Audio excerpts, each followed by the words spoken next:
నమస్కారం అండి. సో నిన్నటి వరకు భగవద్గీత భజగోవిందం. భగవద్గీతకి భజగోవిందానికి పెద్ద తేడా ఏం లేదండి. ఇది గోవిందుడి పేరు చెప్పి గురువు గారు తిట్టారు. అక్కడ గోవిందుడు తిట్టాడు భగవద్గీతలో. అంతకంటే పెద్ద తేడా ఏం లేదు. ఎనీహౌ, భజగోవిందం చాలా చూస్తూ వచ్చాం దీనిలో. తృష్ణ వదిలేయాలి. ఎందుకనంటే మన జీవితం తామరాకు మీద నీటి బొట్టు లాంటిది, ఎప్పుడైనా టుపుక్కుమని పడిపోవచ్చు. మనం ఆ లోపల మేము బాగా సంపాదించేసి సంపాదించినంత కాలం జనాలు చుట్టూ తిరుగుతూ ఉంటారు. సంపాదిస్తూ మధ్యలో యావత్ పవనో నివసతి దేహే. దీనిలో ఏ శ్లోకానికి ఆ శ్లోకం ఎలా అనిపిస్తుంది అంటే ఇదే చివరి శ్లోకమేమో, ఇంతకంటే గొప్పగా ఇంకేం లేదేమో అని అనిపిస్తుంది.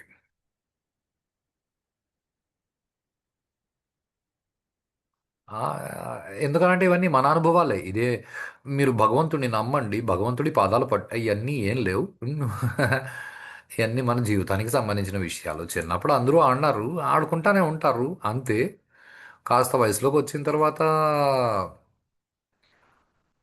తరుణీసక్త, ఇక్కడ మాత్రం కొంచెం తేడా కొడుతుందండి. వృద్ధస్థావత్ చింతాసక్త, ముసలోడు అయిపోయిన వాడికి అంత చింతే. అసలు నా బతుకంతా ఏం చేశానో అర్థం కాదన్న చింత. ఆ చింత వస్తే నువ్వు వృద్ధుడైనావు అని అర్థం.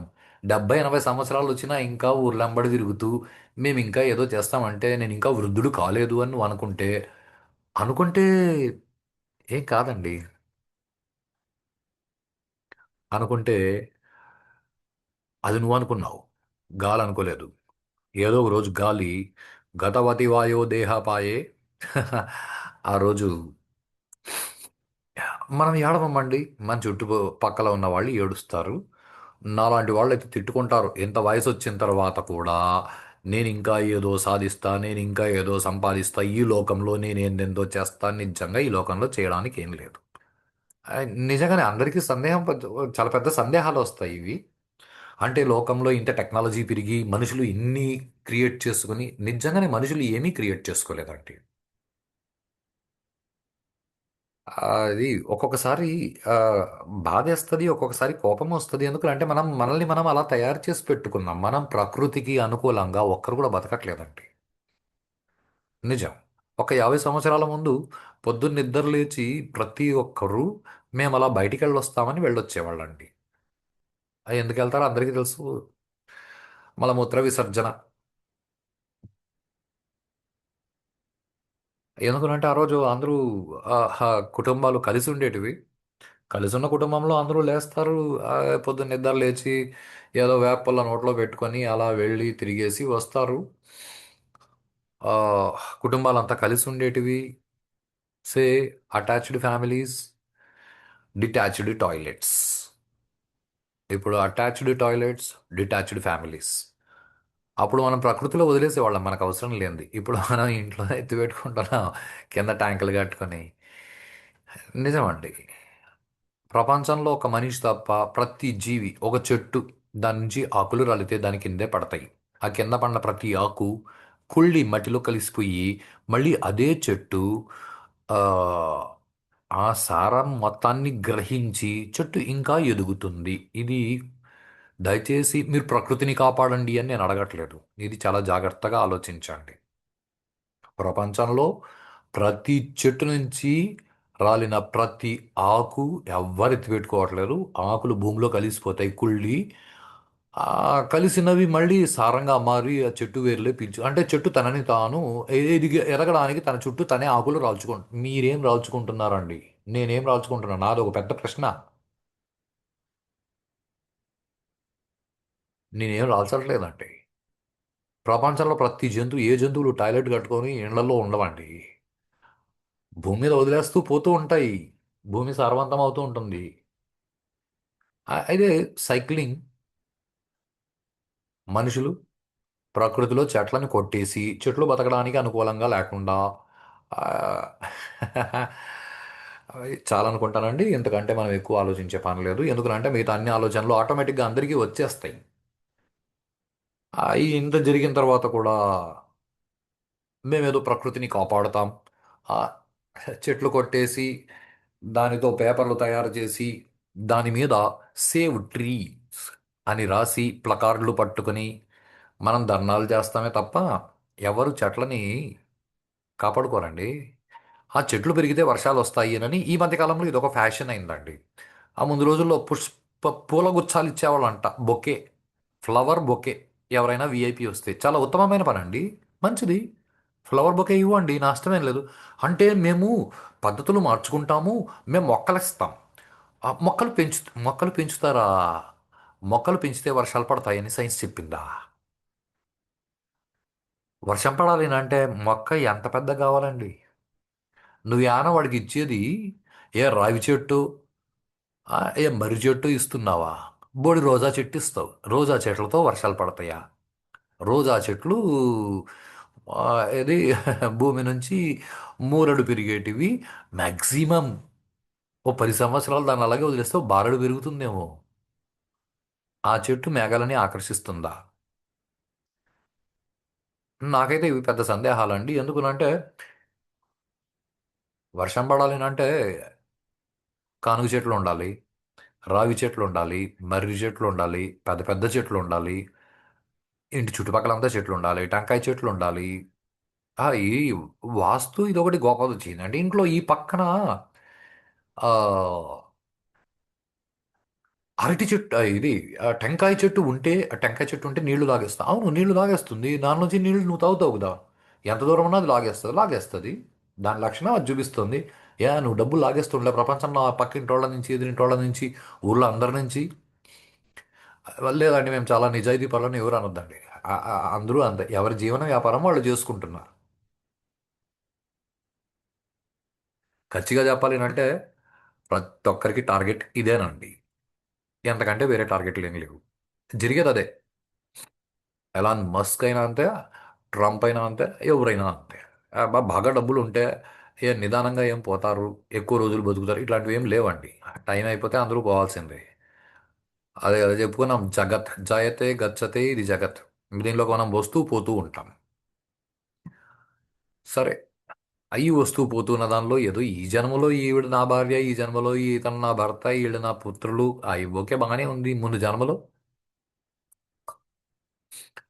జన్మలో ఎవరి ఎవరికి భార్యో, ఎవరి ఎవరికి భర్తో ఎవరికి తెలుసు. అంతా చిత్ర విచిత్రంగా ఉంటుంది. అసలు దీని నుంచి బయటపడాలంటే ఏం చేయాలి? అది ఇక్కడ మొదలైందండి. ఇది కూడా ఆ, దీనిలో చాలా రహస్యాలు ఉన్నాయండి. మామూలుగా మనందరం ఏదో సత్సంగం చేస్తాము, మేము సో గుళ్ళో కూర్చొని సాయంత్రం పూట సత్సంగం చేస్తాము అని అంటే ఏదో 10 మంది కూర్చుంటారు, మాట్లాడతారు. అందరూ చాలా మంచివాళ్ళు తెలుసా. నువ్వెవడు డిసైడ్ చేసేందుకు వాడు మంచోడో చెడ్డోడో అని. చాలా చిన్న చిన్న విషయాలు. పక్కనున్నవాడు మంచోడు అంటే రామాయణం చెప్పేవాడు మంచోడు, భారతం చెప్పేవాడు మంచోడు.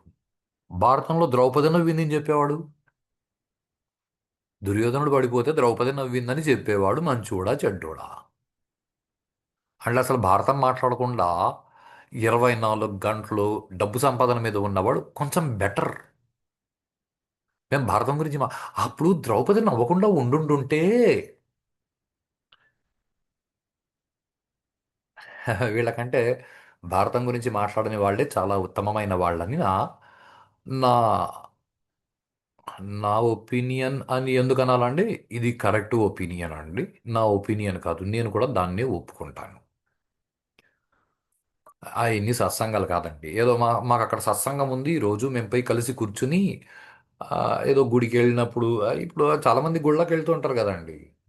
ఏ గుడికి వెళ్ళిన వెంటనే, వదిన ఈ చీర ఎక్కడ కొన్నావు? తెల్ల చొక్కాలో భలే మెరిసిపోతున్నావే, 500 నోటు కనిపిస్తుంది జేబులోంచి, బాగా సంపాదించినట్టు. గుడికి వెళ్ళింది ఇవి మాట్లాడుకోవడం ఇంకా. మన అసెంబ్లీకి రైటా? మనం గుళ్ళో మనకి, అసెంబ్లీలో మంత్రులకి, రాజకీయ ఏం తేడా లేదండి.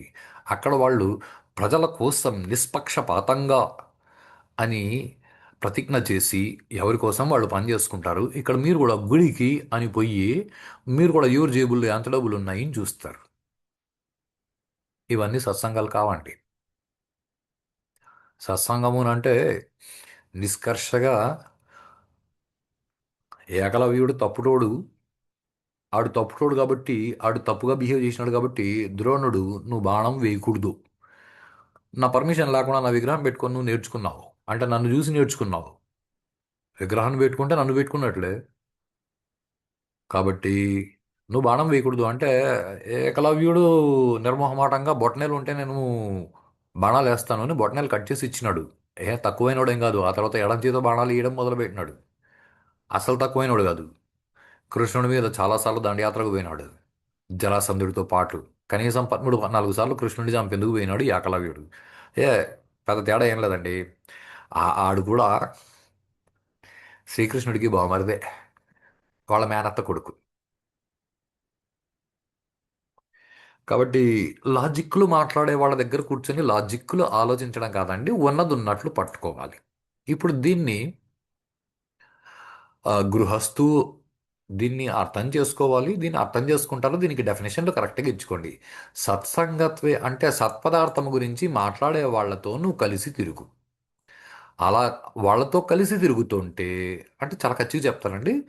ఆ, ఇప్పుడు దాదాపుగా 53 వయసు, ఆ, 17 సంవత్సరాల వయసులో 16.5 17.5 సంవత్సరాలు 16.5 వయసులో ఉద్యోగంలో చేరారండి. 17 సంవత్సరాల వయసులో అంటే ఉద్యోగంలో చేరడానికి నాకు 6 నెలలు వయసు తక్కువ ఉండండి. నాకు తెలుసు భారతదేశంలో నేను కొంచెం స్పెషల్ ఒక స్థాయి వరకు. ఎందుకనంటే ఉద్యోగంలో చేరాలి అంటే ఏ డిపార్ట్మెంట్లో ఉద్యోగంలో చేరినా కూడా ఆ డిపార్ట్మెంట్ యొక్క పీక్స్లో హెడ్ ఎవరు ఉంటారో వాళ్ళు అపాయింట్మెంట్ లెటర్ ఇస్తారు. లేకపోతే ఆ ఏరియా ఎవరికైతే అలొకేట్ చేస్తుంటారో వాళ్ళు అపాయింట్మెంట్ లెటర్ ఇస్తారు. బ్యాంక్లో జాయిన్ అయితే మీకు ఆ బ్యాంక్ యొక్క రీజనల్ ఆఫీస్ నుంచి మీకు ఆఫర్ లెటర్ రావచ్చు, లేదా హెడ్ ఆఫీస్ నుంచి రావచ్చు. ప్రైమ్ మినిస్టర్ నుంచి మీకు ఆఫర్ లెటర్ రాదండి బ్యాంక్లో చేరితే. నేను ఉద్యోగంలో చేరినప్పుడు 6 నెలలు వయసు తక్కువ ఉండిందని ఆ, ప్రెసిడెంట్ ఆఫ్ ఇండియాకి రిక్వెస్ట్ లెటర్ పెట్టారండి. ఇతనికి దేశభక్తి ఎక్కువ ఉంది, ఉద్యోగం చేయాలి దేశం కోసం, ఏమైనా చేస్తా అని. ఆర్మ్డ్ ఫోర్సెస్లో చేరాడు. ఇతని వయసు తక్కువ ఉంది కాబట్టి మీరు పర్మిషన్ ఇస్తే ఆ, ఇతను కంటిన్యూ అవ్వచ్చు, ఇతను రిక్వెస్ట్ చేస్తున్నాడు అని ప్రెసిడెంట్ ఆఫ్ ఇండియా జ్ఞాని జైల్ సింగ్కి రిక్వెస్ట్ లెటర్ సర్వీస్ వాళ్ళు పెడితే ప్రెసిడెంట్ ఆఫ్ ఇండియా అప్రూవ్ చేస్తే నేను ఉద్యోగంలో చేరానండి. ఆ, ఎందుకంటే ప్రెసిడెంట్ ఆఫ్ ఇండియా నుంచి ఎవరికి ఆఫర్ లెటర్లు రావు కదండి. నా కర్మ. నా బతుక్కి అదొకటి గొప్ప విషయం. సార్ గొప్ప విషయం ఏముంది, ఇప్పుడు ఆ ప్రెసిడెంట్ ఆఫ్ ఇండియా సైన్ చేసినోడు ఉన్నాడో లేదో కూడా నాకు తెలియదు. నేను అలాగూ ఉద్యోగంలో లేను. అంతే. అంటే ఇవన్నీ జీవితంలో వస్తూ పోతుండే విషయాలు అంతే. అంతకంటే ఇప్పుడు ఎక్కువ ఆలోచనలు లేవు. సరే. ఇది ఎందుకు చెప్పానంటే 19 సంవత్సరాల వయసు నుంచి దాదాపుగా 25-26 సంవత్సరాల వయసు వరకు నేను ఎక్కువ సినిమాలు చూసేవాడినండి. వారానికి 2 రోజులు సెలవు ఉంటుంది. ఎప్పుడు సముద్రంలో డ్యూటీలు చేస్తుంటాం. వచ్చినామనంటే సాటర్డే సండే హాలిడే ఉంటుంది. సాటర్డే సండే హాలిడే ఉండేనంటే సాటర్డే ఒక 4 సినిమాలు, సండే ఒక 3-4 సినిమాలు చూసేవాళ్ళం సినిమా థియేటర్లకు వెళ్ళి. చెన్నైలో, బాంబేలో, అక్కడ ఇక్కడ అని లేదు, దేశంలో ఎక్కడ ఉద్యోగంలో ఉంటే అక్కడ. ఎన్ని సినిమాలు చూసినా సాటిస్ఫాక్షన్ రాలేదండి. దాదాపుగా 5-6 సంవత్సరాలు చూసి ఆ తర్వాత చాలా కన్ఫ్యూజన్లో బతికేశాను. అండ్ ఇది చాలా ముఖ్యమైన విషయం అండి. ఇప్పటి వరకు చెప్పిన విషయాలన్నీ ఏం గొప్ప విషయాలు కాదండి. అయ్యబ్బా పనికి మనం పొరంబోకు చేసలన్నీ అందరిలాగా నేను కూడా చేసుకుంటూ వచ్చాను. కానీ ముఖ్యమైన విషయం ఇదండి. దాదాపుగా ఒక 15 సంవత్సరాల ముందు ఏదో చాగంటి కోటేశ్వరరావు గారు చెప్పిన ప్రవచనం ఏదో అలా విన్నానండి. దాదాపుగా 15-18 సంవత్సరాలు అయింది. ఎప్పుడు విన్నానో తెలియదు. ఏదో శివ మహాపురాణం గురించి.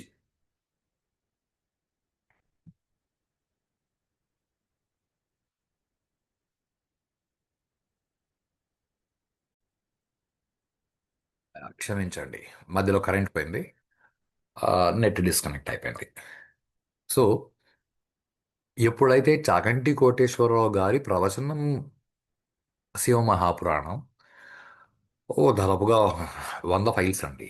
ఒక ఫైల్ విన్నాను, ఆ తర్వాత రెండో ఫైల్ విన్నాను, ఆ తర్వాత సినిమాల మీద శ్రద్ధ పోయిందండి. ఇప్పుడు కూడా ఏదో కూతురింట్లో ఏదైనా సినిమా పెడితే అలా కాసేపు చూస్తాను, ఆ తర్వాత వదిలేస్తాను.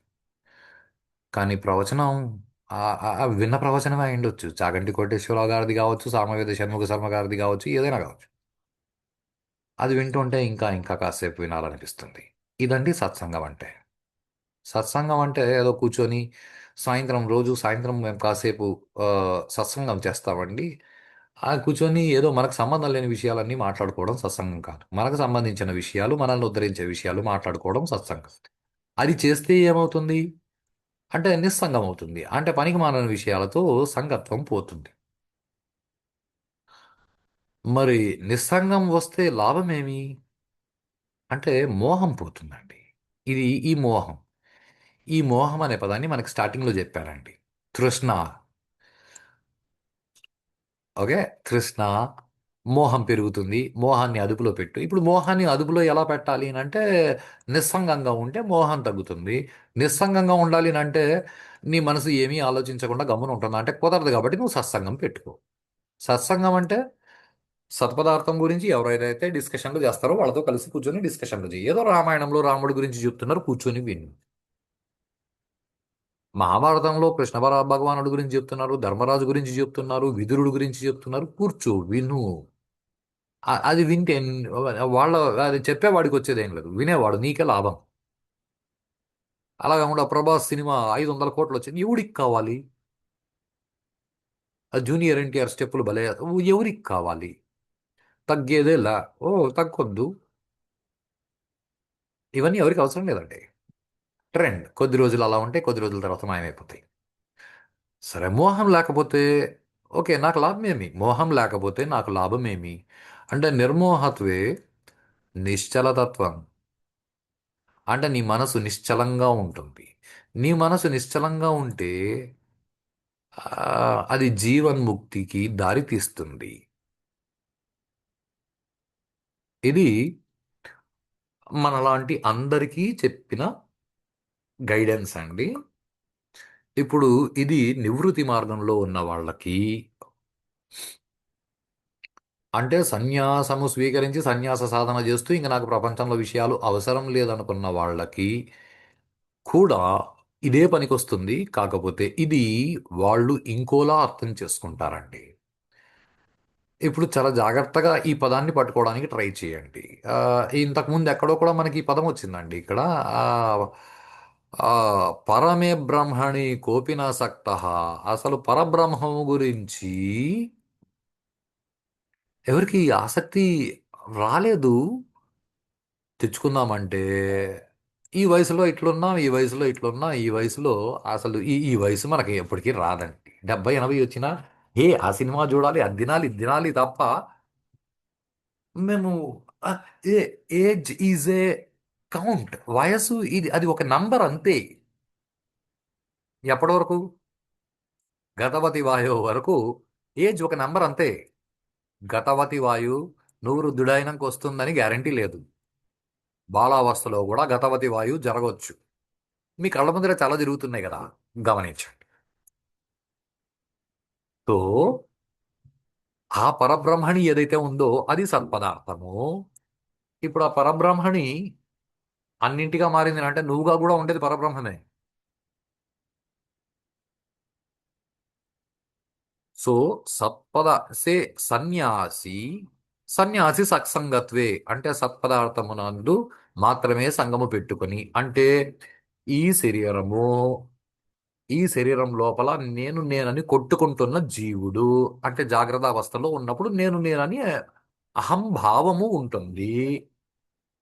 రాత్రి నిద్రలో ఈ అహంభావము కూడా పోయి అహం మాత్రమే మిగులుతుంది. అంటే నేను అనేది ఉంటుంది కాబట్టి గాలి పీల్చుకొని బతుకున్నాం. ఇంకా పొద్దున్నే మళ్ళీ అదే శరీరంలో నేను అనేవాడు నిద్రలేస్తున్నాడు. అంటే వాడు సాధన చేసేటప్పుడు వాడు చేయాల్సింది ఏమి అంటే ఆ నేననే సత్పదార్థం ఏదైతే అసలైన నేను ఉందో దానిగా ఉండడానికి వాడు మెలకువలో ఉన్నప్పుడు కూడా ప్రయత్నం చేయాలి. రమణ మహర్షి గారు నిద్రలో ఉంటే అలానే ఉంటారు. ఆయన మెలకువతో ఉంటే అలాగే ఉంటారు. ఆయన శరీరాన్ని చూపించి నేను నాకు ఆకలేస్తోంది ఇలాంటివి ఆయన ఎప్పుడు మాట్లాడరు. ఆయన శరీరాన్ని ఎలా చూస్తాడంటే పక్కనాడి శరీరాన్ని చూసినట్లు చూస్తాడు. ఆయన కాలికి దెబ్బ తగిలితే అయ్యో ఆయన కాలికి దెబ్బ తగులుతుందేమో, ఆయన కాలికి దెబ్బ తగులుతుందేమో అని మనం అనుకుంటాం. ఆయన దీనికి దెబ్బ తగిలింది అని ఆలోచిస్తా మాట్లాడతాడు. ఆయన ఆయన అనుభవాలు అలాంటివి. ఆయన సత్పదార్థం అయిపోయినాడు. ఆయన సత్పదార్థం అయినాడు కాబట్టి ఏమైంది అంటే నిస్సంగత్వం అంటే సత్పదార్థము కాని దానితో సంగము పొయ్యింది. అంటే శరీరము సత్పదార్థము కాదు. సత్పదార్థము అంటే మూడు కాలముల యందు ఉండేది. ఏ కాలమునందు అది లేదు అని చెప్పడానికి లేదు. మూడు కాలాల యందు ఉన్నదాన్ని సత్పదార్థం అని అంటారు. కాబట్టి సన్యాస సాధన చేస్తున్నవాడు ఈ సన్యాస సిద్ధి పొందడానికి ముందు వాడు సత్సంగము చేయాలంటే నేనని ఏదైతే లోపల అసలైన పదార్థం ఉందో దాంతో వాడు సంగం చేస్తే వాడికి శరీరముతో నేను అనే జీవుడితో వాడి కర్మతో వాడి ప్రారంధంతో అన్నిటితోనూ నిస్సంగత్వం ఏర్పడుతుంది. ఎప్పుడైతే వాడికి ప్రారంధంతో కూడా నిస్సంగత్వం ఏర్పడిందో అప్పుడు వాడికి దేని పట్ల మోహం ఉండదు. ఎందుకనంటే అంతా వాడైపోయినాడు, అంతా వాడిదైపోయింది. ఇది ఆ, చెప్పినంత సులభం కాదండి. ఆ, ఎందుకంటే రామకృష్ణ పరమహంస గారికి గొంతులో క్యాన్సర్ పుట్టిందంట. ఆయన తిండి తినడం కూడా చాలా కష్టపడుతుంటే మిగతా వాళ్ళు ఎవరు చెప్తే ఆయన వినట్లేదని స్వామి వివేకానంద గారిని అందరూ ప్రోత్సహిస్తే స్వామి వివేకానంద గారు వెళ్ళి రామకృష్ణ పరమహంస గారిని అడిగారంట. అయ్యా నువ్వు అమ్మోరిని చూస్తావు, అమ్మోరితో ఇంత మాట్లాడతావు కదా, మరి నువ్వు గొంతులో నీకు అలా నొప్పిగా ఉంటే నువ్వు అమ్మవారిని అడగొచ్చు కదా, కాళికామాతని అడగొచ్చు కదా, ఇది నీ తగ్గించని. అంటే రామకృష్ణ పరమహంస చిన్నగా నవ్వి అలా కాదు అంటే నాకు అదంతా తెలీదు. నేను మొండికేస్తున్నానని మీరు అనుకుంటే అనుకోండి, నో ప్రాబ్లం. కానీ నేను మొండికేయడం వెనకాల నా కారణాలు నాకు ఉంటాయి. మేమంతా శిష్యులు. శిష్యులు ఏం కోరుకోవాలి అంటే గురువు ఎప్పుడూ ఆరోగ్యంగా శరీరంతో ఉండాలి అని మేము కోరుకోవాలి. ఎందుకనంటే ఆయన మమ్మల్ని ఉద్ధరిస్తాడు. ఇది నా ధర్మం కాబట్టి నేను అడుగుతున్నాను, నా కోసం మీరు ప్లీజ్ అమ్మవారిని అడగండి. అంటే రామకృష్ణ పరమహంస గారు ధ్యానంలోకి వెళ్ళి అమ్మవారితో ఆయన అమ్మవారు వాళ్ళ ఇష్టం వాళ్ళు మాట్లాడుకున్నారు. వెనక్కి వచ్చిన తర్వాత అంటే ధ్యానం నుంచి బయటకు వచ్చిన తర్వాత శరీర స్పృహలోకి వచ్చిన తర్వాత స్వామి వివేకానంద అడిగారంట ఏమన్నారు అమ్మవారు అంటే వివేకానంద గారి గురువు గారు రామకృష్ణ పరమహంస గారు నవ్వి ఒక మాట అన్నారంట. అసలు ప్రపంచంలో అన్ని జీవుల రూపంలో ఉండి అన్ని నోళ్లతో తింటున్నది నువ్వే కదా, ఈ నోటితో కూడా తినే అవసరం ఉందా అని అడిగింది నాయన అన్నాడంట. అప్పుడు స్వామి వివేకానంద గారికి అర్థమైంది సత్సంగం చేస్తే అది ఎంత గొప్పది. అసలు శరీరాన్ని గురించి పట్టించుకోరు ఎవరు. శరీరం అన్నది పరాయి వస్తువు అయిపోయింది. దాంతో నిస్సంగత్వం అయిపోయింది కాబట్టి ఇంకా దానికి వచ్చే కష్ట నష్టాలు శరీరాలు ఉన్నాయి కాబట్టి వచ్చినాయి అని వాటితో అనుభవించేస్తారే కానీ వాళ్ళకి దేని మీద మోహం శరీరం మీద మోహం లేదు అని అంటే వాళ్ళకి డబ్బు, ఆ, బంగారము, కుటుంబం ఏది ఉండదండి. అలా నిర్మోహత్వం ఏర్పడితే వాడు నిశ్చలతత్వం వస్తుంది. ఇది ఈ, నిశ్చలతత్వం అంటే మనసు నిశ్చలంగా ఉండడం అని మనకండి. ప్రవృత్తి మార్గంలో ఉన్న వాళ్ళకి మనసు నిశ్చలంగా ఉంది. నివృత్తి మార్గంలో ఉన్న వాళ్ళకి ఈ నిశ్చలత్వం అంటే మనలాంటి నిశ్చలత్వం కాదండి. ఇది ఆ, పతంజలి మహర్షి యోగ శాస్త్రంలో చెప్పిన నిశ్చలతత్వం. మన నిశ్చలతత్వం వేరు. మనకు ఎన్ని కష్టాలు వచ్చినా మేము నిశ్చలంగా ఉంటాము. ఈ కష్టాలని అనుభవించైనా సరే మేము దాంటిని సాధించి మేము గెలిచి మమ్మల్ని మేము లోకంలో అందరికీ ప్రూవ్ చేసుకుని ఆ తర్వాత ఎప్పుడో ఈ గతవతి వాయువు ఒప్పుకుంటాము అని మనం అనుకుంటాం. ఆ, వీళ్ళు అలాంటి వాళ్ళు కాదు కదండి. సన్యాస సాధన చేసి జ్ఞానము పొందిన వాళ్ళు వాళ్ళ నిశ్చల తత్వం ఎలా ఉంటుంది అంటే యోగ శాస్త్రం చెప్పినట్లు ఉంటుందండి. యోగ శాస్త్రం ఏం చెప్పింది అంటే యోగా అంటే మళ్ళీ మళ్ళీ మళ్ళీ ఇదే విషయాలు చెప్పాల్సి వస్తుంది. యోగ శాస్త్రం యోగా అంటే ఏదో సినిమాలో పాటల్లో చెప్పినట్లు ఒంటికి యోగా మంచిదేగా ఏదో స్టెప్పులు వేస్తాము లేకపోతే ఏందో ఆసనాలు వేస్తాము అవన్నీ కూడా ఈ యోగ సాధన కాదు, ఫిజికల్ ఎక్సర్సైజ్ అది అంతే. యోగ సాధన అంటే యోగా చిత్తవృత్తి నిరోధ. యోగము అంటే చిత్తవృత్తుల్ని నిరోధించడము. చిత్తవృత్తుల్ని నువ్వు నిరోధిస్తే కానీ నీకు సత్సంగం ఏర్పడదు. సత్సంగం ఏర్పడకుండా నీకు నిస్సంగత్వం కుదరదు. నిస్సంగత్వం కుదరలేదు అంటే నీకు మోహం ఎప్పుడూ ఉంటుంది. మోహం ఎప్పుడూ ఉంటే నీకు నిశ్చలతత్వం ఎప్పుడు రాదు. నిశ్చలతత్వం నీకు రావాలి అంటే నువ్వు యోగ శాస్త్రంలో ఏదైతే యోగం అని చెప్పారో నువ్వు దాన్ని పాటించు. దాన్ని పాటిస్తే ఏమవుతుంది అంటే ఆ, అలా చిత్తవృత్తి నిరోధ. అప్పుడు ఏం జరుగుతుంది అంటే ద్రష్ట స్వస్వరూపేణ అనుసంధాన. అంటే ఎవడైతే ఈ యోగ సాధన చేస్తున్నాడో వాడు స్వస్వరూపముతో అనుసంధానము చెందుతాడు. అంటే వాడు సత్పదార్థం అయిపోతాడు. ఎందుకంటే లోపల సత్పదార్థం ఉంది కాబట్టి వాడు సత్పదార్థం అయిపోతాడు. వాడు సత్పదార్థం అయిపోతే ఇవన్నీ జరిగిపోతాయి. అలాంటి నిశ్చలతత్వం ఎవడికైతే వచ్చిందో వాడిని జీవన్ముక్తుడు అంటారు. అంతేగాని కాషాయం కట్టుకొని మా వెనకాల జనాలు తిరగండి అనే వాళ్ళందరూ జీవన్ముక్తులు కారండి. లేదా పక్కనాళ్ళని కామెంట్లు చేస్తే బతికే వాళ్ళని పక్కనాళ్ళని కామెంట్లు చేస్తూ వాళ్ళకి అసలు భజగోవిందానికి సంబంధం లేదండి. అది ఎలా ఉంటుంది అంటే ఇలాగే ఉంటుంది. మనం వద్దన్న కొన్ని జరిగిపోతుంటాయి. వయసి గతే కహ్ కామ వికార. అంటే వయసు అయిపోయిన తర్వాత ఇంకా కామ వికారాలు. కామ వికారం అని అంటే ప్లీజ్, కామము అంటే కోరిక, కోరిక అంటే డబ్బు సంపాదించాలి కోరిక, నాకు ఇడ్లీ తినాలి కోరిక, దోశ తినాలి కోరిక, నాకు అలాగే తినాలి కోరిక, నాకు కారంగా కావాలి ఇవన్నీ కామాలండి. కామము అని అంటే ప్లీజ్ సినిమాటిక్ టర్మినాలజీ తీసుకోవద్దు. రకరకాల ఇలాంటి కోరికలు వయసు అయిపోతుంటే ఆటోమేటిక్గా ఇవన్నీ అసలు ఎక్కడుంటాయి కామ వికారాలు. ఈ ఎందో ఒకటి శరీరం ఉంది కదా దానిలో పడేస్తే పాయ. ఇది నిలబడాలి కాబట్టి ఎలా ఉంటుందంటే అసలు కాసారహ అంటే చెరువు అండి. నీళ్లుంటే దాన్ని చెరువు అంటారు. అసలు నీళ్ళ లేకపోతే అక్కడ చెరువు ఏముంది. క్షీణే విత్తే కహ్ పరివార. అంటే నీ దగ్గర అసలు డబ్బులు లేవనుకో ఇంక పరివారం ఏముంటుంది. నన్ను నువ్వు సాకలేవు కాబట్టి వాళ్ళు ఎవరి ధర వాళ్ళు చూసుకుంటారు. Same to same. జ్ఞాతే తత్వే కహ్ సంసార. అంటే అసలు తత్వం నీకు బోధపడితే ఇంక సంసారం ఎక్కడుంది. సంసారం ఎక్కడా లేదు. అది అలా జరిగిపోతుందంటే అదేదో ఆ, పెద్దలు చెప్తారండి. ఏదైనా వస్తువులు తయారు చేయాలి అంటే ఫ్యాక్టరీ అని. ఫ్యాక్టరీ ఇంగ్లీష్లో పదం ఓకే, మనకి కారాగారం కర్మాగారము. కారాగారము అని అంటారు జైలు.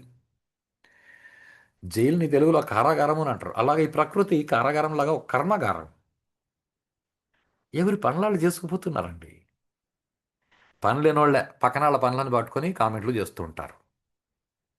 ఇది నిజం. మనకేం పని లేదనుకోండి యూట్యూబ్ ఓపెన్ చేస్తాం. ఏదో ఒకటి అలా కాసేపు టైంపాస్కి తిప్పుతాం. వాడు కూడా ఎందో పెట్టింటే దానికి ఒక కామెంట్ పెడతాం.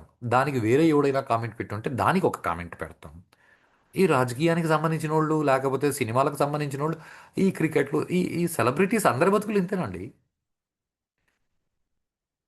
నిజం. వాళ్ళంతా వయసులో ఉన్నారు కాబట్టి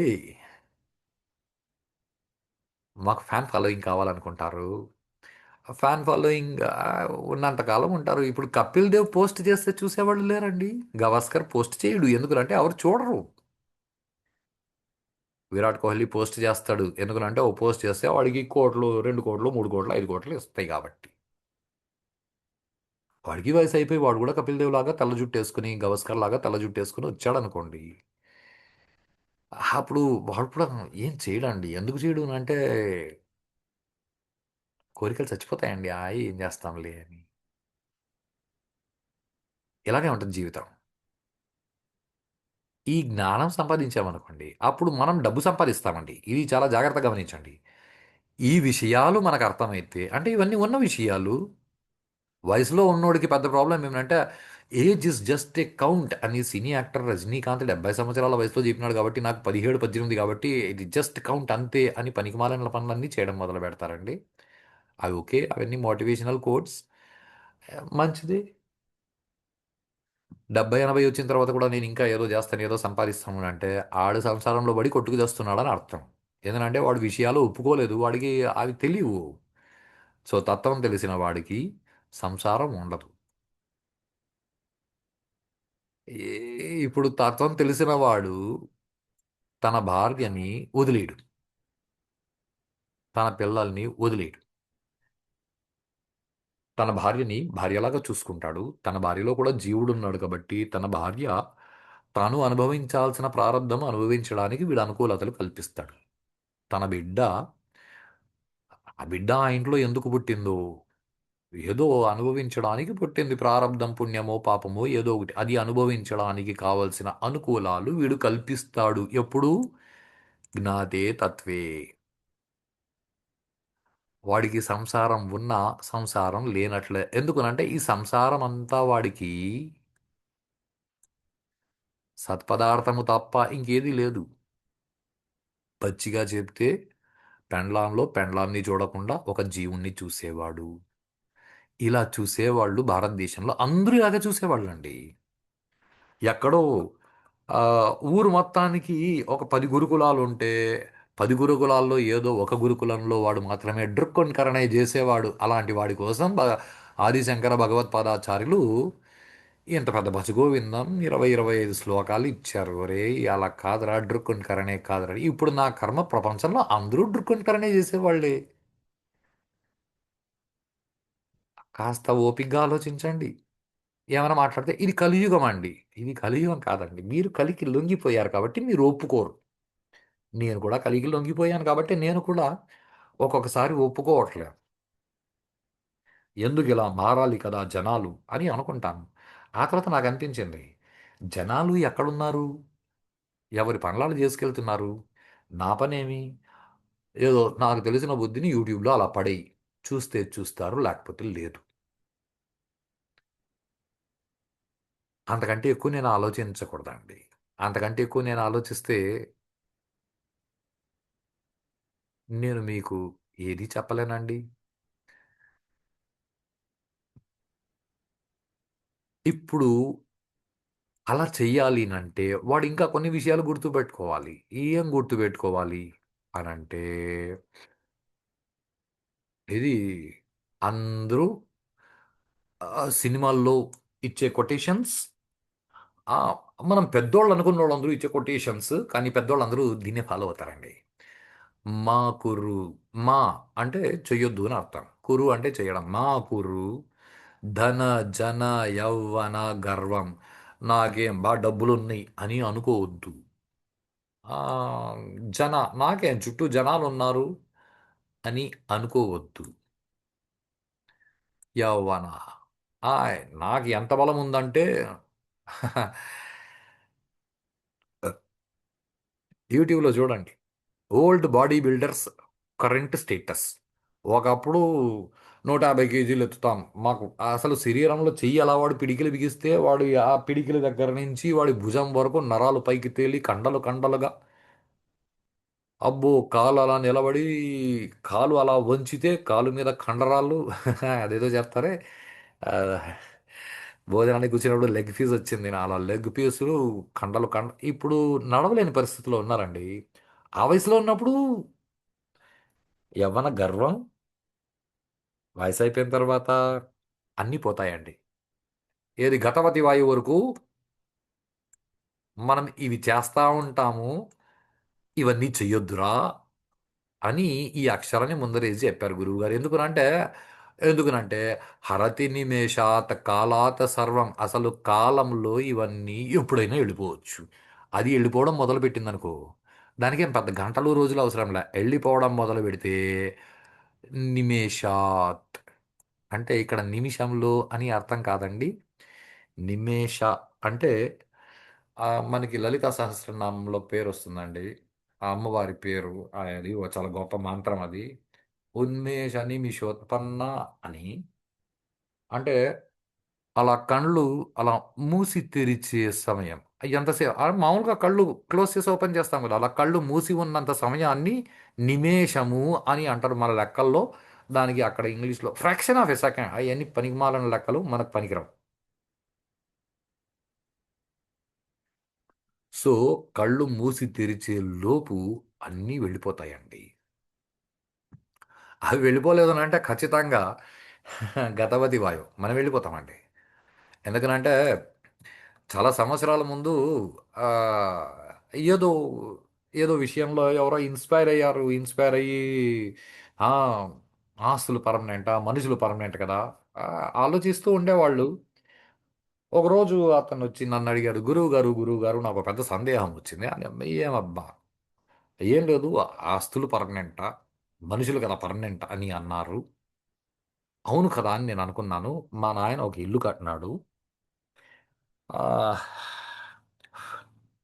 మొన్న రీసెంట్గా మా నాయన పోయినాడు, ఇల్లు అక్కడే ఉంది. అంటే ఆస్తులే కదా పర్మనెంట్, మనుషులు పర్మనెంట్ కాదు కదా అన్నాడు. నాకు నవ్వు వచ్చింది. నిజమే, ఆస్తులు పర్మనెంట్ కాదు, మనుషులు పర్మనెంట్ కాదు. ఎందుకంటే మీ నాన్న ఉన్నప్పుడు భూకంపం వచ్చింటే ఇల్లు లేదు. ఇప్పుడు ఇల్లు ఉంది, మీ నాన్న లేడు.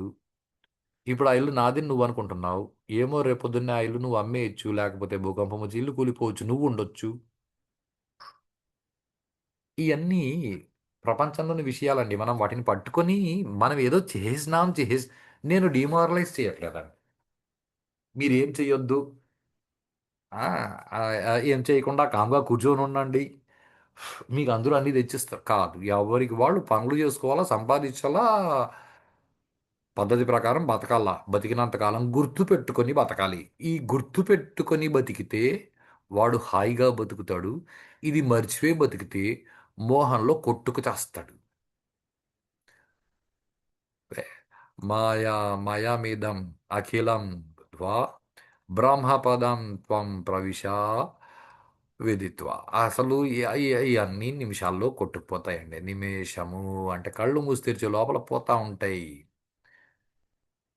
ఇవన్నీ చాలా చాలా నిజాలండి. అనుభవిస్తూ ఉంటే అర్థమవుతూ ఉంటాయి. అంత మాటలు చెప్పినంత సులభంగా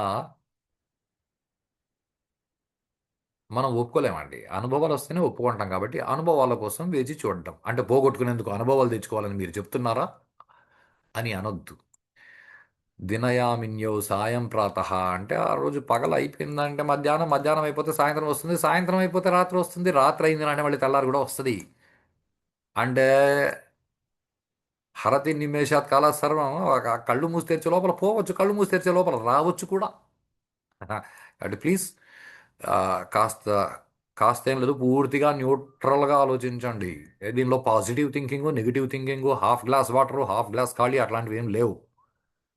గురువులు మాట్లాడితే, ఆదిశంకరులు లాంటి గురువులు మాట్లాడితే వాళ్ళు కచ్చిగా ఉన్నదున్నట్లు మాట్లాడతారు. ఉన్నదున్నట్లు ఒప్పుకునే ధైర్యం మనకు ఉండాలి. శిశిర వసంతౌ పునరాయాత, శిశిర ఋతువు వచ్చి ఆకులు రాలిపోయినాయి అంటే మళ్ళీ ఎలాగూ వసంత ఋతువు వస్తుందని అర్థం. వస్తుంది. ఆ వచ్చినప్పుడు ప్రాబ్లం ఎక్కడ వస్తుంది తెలుసా? మళ్ళీ కురు ధన జన యవ్వన గర్వం వచ్చేస్తుందేమో, కాబట్టి మా కురు అని గురువులు సలహాలు ఇస్తారు. ఆయన సలహా ఇచ్చినప్పుడు కూడా ఆ, నిన్న అన్నారు కదండి, భ్రాత సోదరా, అంటే నువ్వు నాలాంటి వాడే, మనమందరూ ప్రకృతిలో పుట్టిన వాళ్ళమే, ప్రకృతికి మనం అందరం బిడ్డల్లాంటోళ్ళు, కాబట్టి మనమందరూ జాగ్రత్తగా బతకాలి. సో కాల క్రీడతి గచ్చత్యాయు తదపి నముంచత్యాశావాయు. లేదండి, కొంచెం నిదానంగా ఓపికగా ఆలోచించండి. ఈ సత్సంగత్వే నిస్సంగత్వ మన కొంప ముంచేస్తుందండి. మనం ఏదో నలుగురు కలిసి డబ్బులు ఎలా సంపాదించాలి అని మా సత్సంగం అది ఇప్పుడు అది సత్సంగం అయిపోయిందండి. లేదా నలుగురు రాజకీయ నాయకులు కలిసి, ఈ పార్టీ వాళ్ళు కలిసి మనం సత్సంగం చేస్తాము, కాసేపు భజ గోవిందం భజ అయినా గోవిందుడు ఆ పార్టీ వాడికి ఎందుకు అప్రిషన్ ఇచ్చాడు, చచ్చు ఊరుకునిందండి సత్సంగం. ఇలాగే ఉంటుంది. ఈ రోజుకి ఇది చాలండి. కాస్త ప్రశాంతంగా మీరుగా మిమ్మల్ని మీరు అర్థం చేసుకోవడానికి సత్సంగం మీతో మీరు పెట్టుకోండి. ఇది ఎప్పుడు చెప్పారండి? సత్సంగత్వే నిస్సంగత్వ. ఇది ఎప్పుడు చెప్పారంటే ఆదిశంకర్లు చెప్పారండి. ఏదో ఆదిశంకర్లు అంటే ఆ,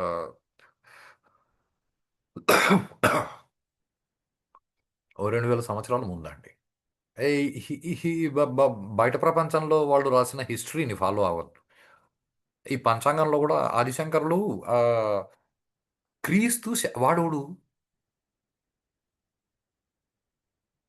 క్రీస్తు శకము 500 సంవత్సరాలు లేదండి. వాడు ఆ క్రీస్తు అనే వాడు ఎప్పుడు పుట్టలేదు. పుట్టినట్లు ఏమి ఎవిడెన్సులు లేవు.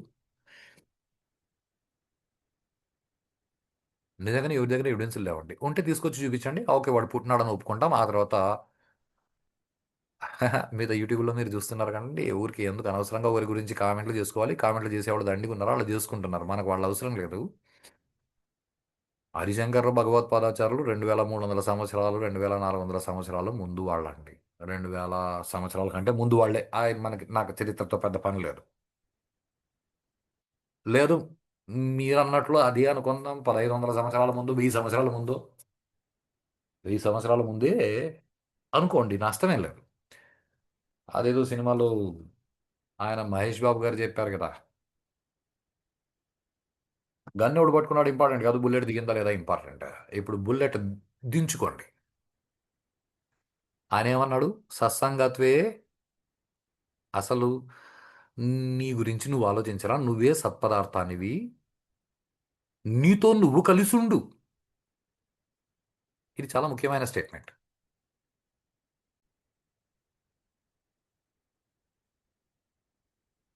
అసలైన నువ్వుతో నువ్వు కలిసి ఉండు. అంటే ఆ, నేను అని నాకు అనిపిస్తోంది. మీకు కూడా నేను అని ఏదైతే అనిపిస్తుందో ఆ నేనుగా ఉండండి. ఇప్పుడు నేను టీచర్ని, క్లాస్లోకి వెళ్ళి నేను అసిస్టెంట్ ప్రొఫెసర్, ఆ, అసిస్టెంట్ ప్రొఫెసర్గా బతకడానికి ప్రయత్నం చేస్తాను కాలేజీలో. ఓకే, అది ఉద్యోగ ధర్మం, అలా పనిచేయండి. ఇంటికి వచ్చినాక పెండ్లాం దగ్గర అసిస్టెంట్ ప్రొఫెసర్గా పనిచేయద్దు. నేను అసిస్టెంట్ ప్రొఫెసర్ని తెలుసా, నేను తెలీదా, నేను ఆ, ఆంధ్ర బతుకులు ఇంతేనండి. నేను పోలీస్ ఆఫీసర్ని, నేను ఐఏఎస్ ఆఫీసర్. నువ్వు చేస్తే మనిషి చేస్తాడు, ఐఏఎస్ ఆఫీసర్ చావడం. కాబట్టి ఆ నువ్వు ఎవరైతే చేస్తావో అది నువ్వు, అసలైన నువ్వు. ఆ నువ్వు నువ్వుగా బతుకు. ఆ నువ్వు నువ్వుగా బతికితే అంతకంటే ఆనందమైన జీవితం ఇంకొకటి లేదు. అంటే ఆ రోజుల్లో అందరూ ఇలా బతికేవాళ్ళు, ఏ ఒకడో ఇద్దరో తప్ప. ఇప్పుడు ఏ ఒకడో ఇద్దరో తప్ప మిగతా ఎవరు ఇలా బతకట్లేదు.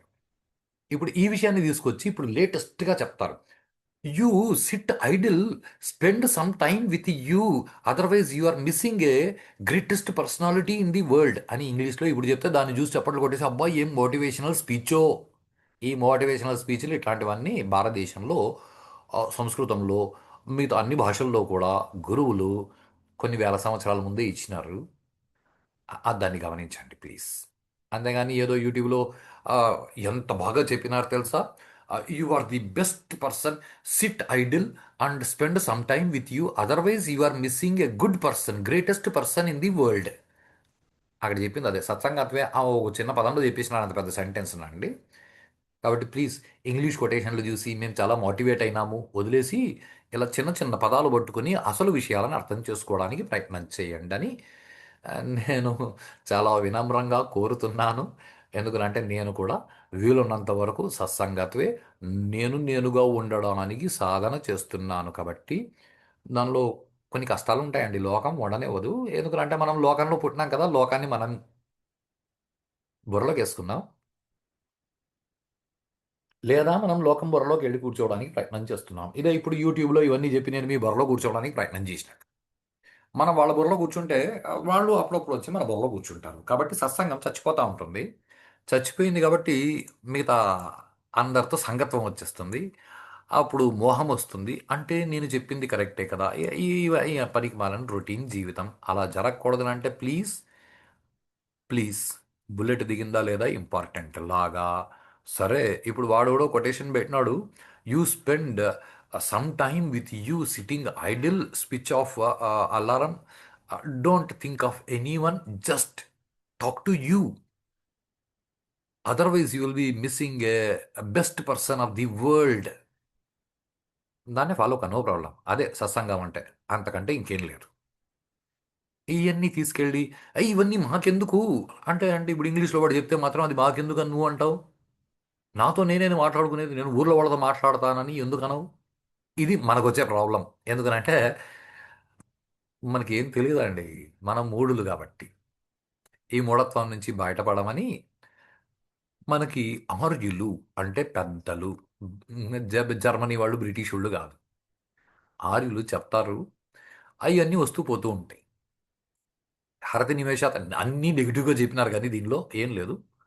పాజిటివ్గా కూడా చెప్పినారు. డబ్బులు పోతే మళ్ళీ వస్తాయి. నువ్వు పోతే కూడా మళ్ళీ వస్తావు. చిన్న తేడా ఎక్కడానంటే నువ్వు అర్ధాంతరంగా పోయినావు అనుకో, మళ్ళీ వచ్చి ఈ ఫస్ట్ చేసిన అర్థం పనులు మళ్ళీ చేయాలి. కాబట్టి అలాంటివి లేకుండా కాస్త జాగ్రత్తగా ప్రశాంతంగా గాలి మీ లోపలికి వచ్చి పోతానన్నంత కాలము సత్సంగము చేసుకుంటూ మనం అందరం కలిసి అలా సత్సంగంతో బతకాలని భగవంతుణ్ణి ప్రార్థిస్తాం. ఈ రోజుకి ఇది చాలండి. మిగిలినది మళ్ళీ చూస్తాం.